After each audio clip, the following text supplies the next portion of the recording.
Assalamualaikum warahmatullahi wabarakatuh. Perkenalkan, saya Arum Rosyana Dewi dari kelas TBIN 5B. Di sini saya akan memperkenalkan bahan ajar e-learning yang sudah saya kembangkan. Nah, di awal kita harus memiliki aplikasi Moodle. Tapi sebelumnya kita akan membuka Start Moodle dan menunggu keterangan menjalankan dari aplikasinya.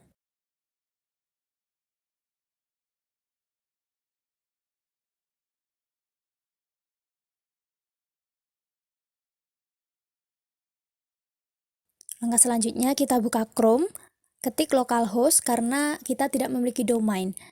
Setelah terbuka, akan terlihat tampilan bahan ajar pintar menelaah kebahasaan cerita sejarah. Atur bahasa dan masuk ke akun.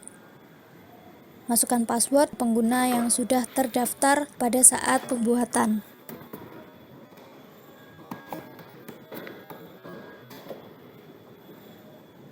Lalu nantinya kita akan masuk ke halaman utama dari e-learning ini.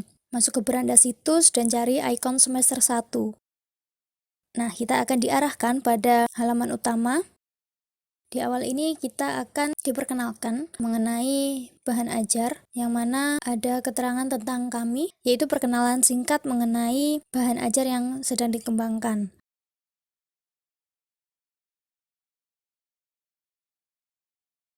Kemudian ada tujuan pembelajaran, yaitu ada KD beserta indikator pencapaian yang harus dicapai oleh peserta didik. KD yang dikembangkan yaitu KD 3.4, menganalisis kebahasaan teks cerita atau novel sejarah di kelas 12 SMA, SMK atau MA. Lalu indikator pencapaiannya ada 4, yaitu dapat menunjukkan aspek kebahasaan seperti penggunaan kalimat yang menyatakan peristiwa masa lampau pada teks cerita sejarah. Kemudian aspek kebahasaan seperti penggunaan kata kerja material.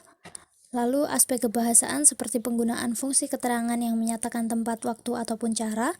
Dan yang terakhir, peserta didik dapat menunjukkan aspek kebahasaan seperti penggunaan konjungsi temporal pada teks cerita sejarah. Lalu pada bab pertama ada mengenal teks cerita sejarah dengan video animasi. Nah, di sini peserta didik akan diberi rangsangan awal yang mana diajak untuk mencari tahu apakah itu cerita sejarah dari tayangan visual yang sudah disediakan. Karena Moodle sudah terintegrasi dengan link web, YouTube, dan lainnya, maka video yang ditampilkan langsung mudah diputar tanpa harus didownload oleh peserta didik terlebih dahulu. Dan mari kita buka salah satu contoh video yang ada. Riri, kumpulan dongeng dan cerita anak. Legenda Batu Menangis. Pada zaman dahulu, di sebuah bukit yang jauh dari desa, tinggallah seorang ibu petani bernama Ibu Enggan. Ia bekerja menanam sayuran untuk dijual di pasar. Syukurlah, hari ini cukup banyak sayur yang bisa dijual. Cuacanya panas sekali. Aku butuh minum. Nak, anakku, bisakah ibu minta tolong ambilkan segelas air putih? Sang ibu mempunyai seorang anak gadis yang cantik bernama Putri Sorea. Namun sayang, putrinya mempunyai beringai yang tidak sama dengan kecantikannya. Nak, ibu kan bisa mengambilnya sendiri. Tidakkah ibu lihat aku sedang sibuk? Baiklah, ku ambil sendiri saja. Sang anak sungguh pemalas dan manja. Setiap hari, ia hanya bersolek dan bersolek. Tak pernah sekalipun ia membantu ibunya bekerja. Hingga suatu hari, Ibu, cepat kemari.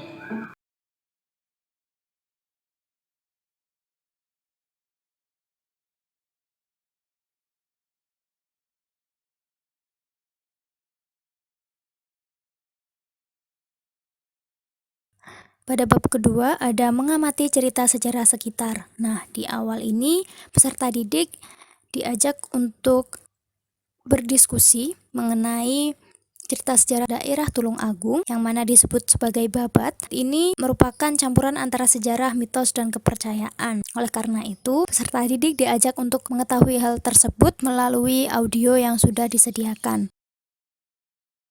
Jadi di sini audionya ketika kita klik akan otomatis mendownload. Mari kita dengarkan salah satu babat Tulungagung yaitu Perguruan Pacet.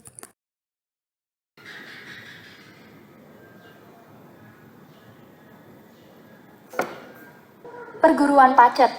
Pada zaman pemerintahan Majapahit, hubungan antara daerah pedalaman sangat sulit, sehingga keamanan di sebelah selatan Sungai Berantas tidak mudah dapat dikuasai. Sering di sana-sini timbul pemberontakan. Berdirinya perguruan sangat besar manfaatnya bagi kepentingan raja, karena selain mengajarkan ilmu, para guru pada umumnya juga merupakan mata telinga daripada perguruan negara. Demikian pula hubungannya dengan Setelah selesai mendengarkan, kita kembali ke halaman utama. Lalu di bab kedua ini juga ada penugasan berupa pengamatan, yang mana peserta didik diajak untuk mengamati berbagai jenis cerita sejarah yang ada di sekitar tempat tinggal, selain babat Tulungagung yang sudah dijelaskan di atas. Pada bab ketiga ada mengenal aspek kebahasaan cerita sejarah, yang mana peserta didik diajak untuk mengetahui secara singkat apa-apa saja yang ada di dalam teks cerita sejarah. Berikut pengertian dari teks cerita sejarah itu sendiri.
Di situ juga dijelaskan mengenai ciri aspek kebahasaan yang ada.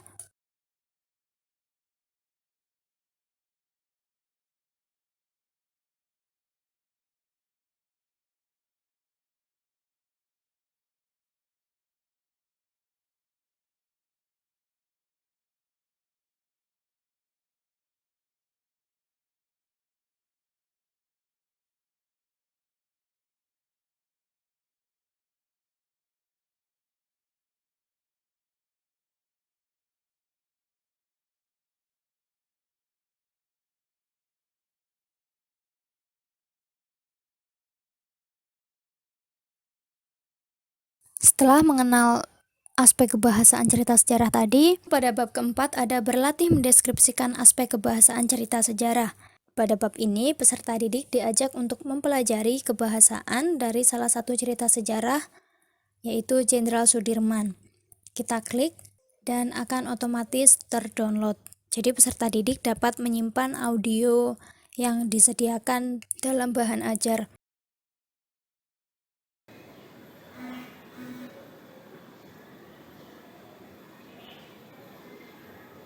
Kita putar audio mengenai cerita sejarah Jenderal Sudirman.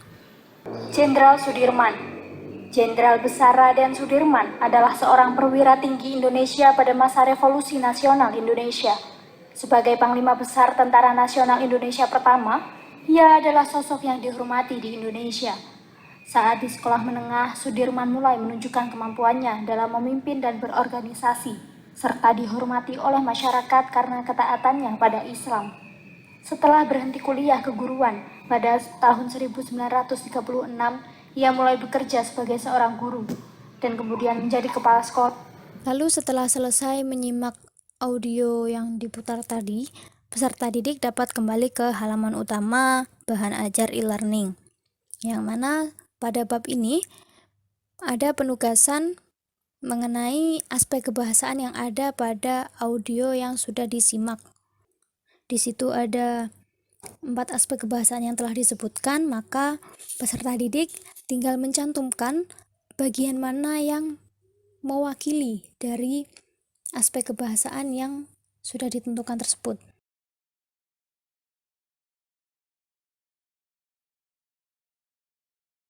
Lalu pada bab kelima atau yang terakhir ada menganalisis aspek kebahasaan teks cerita sejarah. Di sini ada 2 penugasan, yaitu kelompok dan juga individu. Pada tugas kelompok, peserta didik membentuk kelompok, kemudian mencari aspek kebahasaan bersama kelompok. Aspek kebahasaan tersebut diperoleh dari hasil menyimak bersama kelompok untuk kemudian dipresentasikan ke depan kelas. Lalu pada tugas individu terdapat langkah pengerjaan bagaimana peserta didik akan mengumpulkan tugasnya. Peserta didik akan memilih 2 cerita sejarah dengan tema yang sama namun dari sumber yang berbeda. Nah, karena ini ada batas pengumpulannya, maka peserta didik wajib mengumpulkan sebelum batas waktu yang telah ditentukan.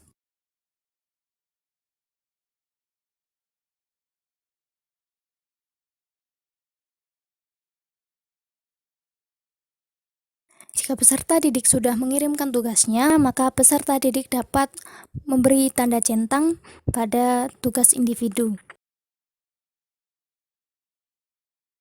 Dan yang terakhir ada kuis interaktif. Kuis ini bertujuan untuk mengetahui bagaimana kemampuan peserta didik dalam memahami aspek kebahasaan teks cerita sejarah. Lalu kita klik kuis interaktif dan kita akan diarahkan pada 10 soal yang sudah disediakan mengenai aspek kebahasaan teks cerita sejarah. Karena ini pilihan ganda dan juga sudah ada ketentuan penilaiannya, yang mana setiap satu soal memiliki nilai 1, maka jika peserta didik dapat menjawab 10 soal dengan benar, maka akan mendapatkan nilai 10 atau sempurna. Ada navigasi kuis, jadi peserta didik akan tahu nomor mana saja yang sudah dikerjakannya. Mari kita kerjakan secara acak sebagai contohnya.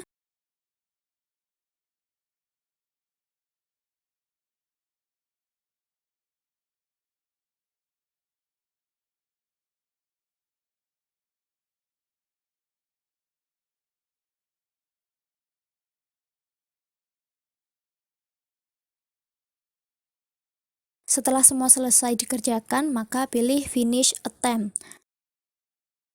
Dan kita akan ditunjukkan soal mana saja yang sudah kita kerjakan. Lalu klik kumpulkan semua dan selesai. Nah, jawaban ini akan direkam dengan otomatis saat peserta didik mengerjakan kuis ini. Setelah selesai mengumpulkan, maka peserta didik akan tahu jawaban mana saja yang benar dan salah. Jika benar, maka kotak nomor akan berwarna hijau. Namun jika salah, akan berwarna merah seperti ini. Nah, dari ke-10 soal tidak ada yang benar, maka nilai yang didapatkan adalah 0 dari 10 atau 0%. Karena kuis interaktif ini terdapat batas waktu pengumpulan, maka guru secara bertahap akan menyampaikan penugasannya agar peserta didik tidak terlambat untuk mengerjakan kuis interaktif yang sudah disediakan.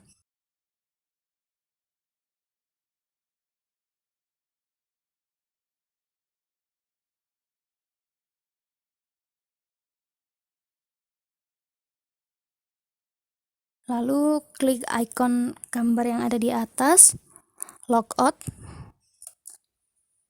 dan kita akan kembali ke halaman depan atau halaman awal dari bahan ajar e-learning Pintar Menelaah Kebahasaan Cerita Sejarah.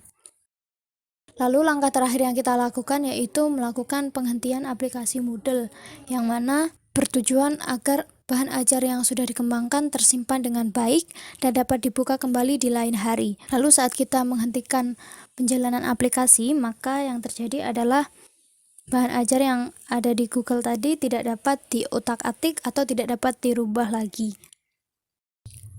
Nah, itu tadi adalah bahan ajar e-learning pintar menelaah kebahasaan cerita sejarah. Suatu bahan ajar pasti memiliki kelebihan dan kekurangannya masing-masing. Kelebihan dari bahan ajar e-learning yaitu kemudahan pengaksesan, biaya yang lebih terjangkau, serta waktu belajar yang lebih fleksibel.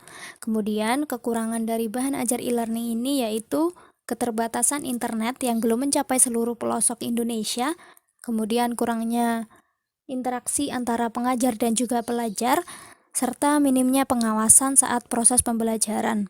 Yang terakhir, kekurangan dari bahan ajar e-learning ini yaitu pembelian domain berbayar yang diperuntukkan bagi institusi. Jadi guru tidak bisa mengembangkan sendiri karena membutuhkan biaya tertentu. Selesai sudah penjelasan saya mengenai profil bahan ajar e-learning yang sudah saya kembangkan, yaitu pintar menelaah kebahasaan cerita sejarah. Bila ada kurang lebihnya saya mohon maaf. Wassalamualaikum warahmatullahi wabarakatuh.